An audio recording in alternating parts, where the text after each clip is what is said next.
লালমনিরহাটে মাছ চাষের নতুন সম্ভাবনা তৈরি হলেও মৎস্য খাদ্যের দাম বৃদ্ধির কারণে চাষে আগ্রহ হারাচ্ছে মৎস্য চাষিরা।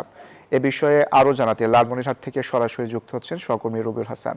রবিউল, জানাবেন হঠাৎ দাম বৃদ্ধির কারণ হিসেবে কি বলছেন ব্যবসায়ীরা? অঙ্কুর, আপনি জানেন যে লালমনিরহাট কিন্তু মাছ চাষের একটা বিশাল সম্ভাবনা রয়েছে এবং আপনারা জানেন যে বেশিরভাগই কৃষক কিন্তু মাছ চাষের উপর নির্ভর করে এবং আপনারা জানেন যে হঠাৎ করে মাছের খাদ্যের দাম বৃদ্ধির কারণে কিন্তু মৎস্য চাষিরা কিন্তু মাছ চাষে আগ্রহ হারাচ্ছে।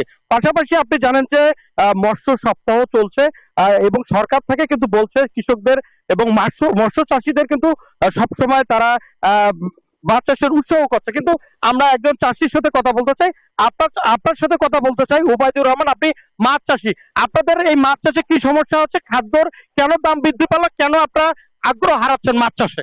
ধন্যবাদ আপনাকে।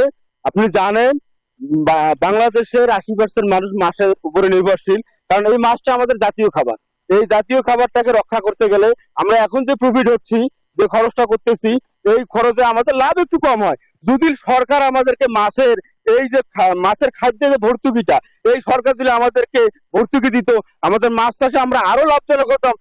আপনাকে আমরা শুনছিলাম একজন মাছ চাষি কিন্তু বলছে যে খাদ্য যদি সরকার ভর্তুকি দেয় তাহলে তারা কিন্তু লাভবান হয়। এদিকে লালমনিরহাট মৎস্য অফিস থেকে জানিয়েছেন প্রায় 28,000 মেট্রিক টন মাছ কিন্তু উৎপাদন হয়, প্রায় 23,000 পুকুর এবং সরকারি বেসরকারি রয়েছে। এই ছিল আমার কাছে সর্বশেষ। ফিরে যাচ্ছি স্টুডিওতে। অঙ্কুর।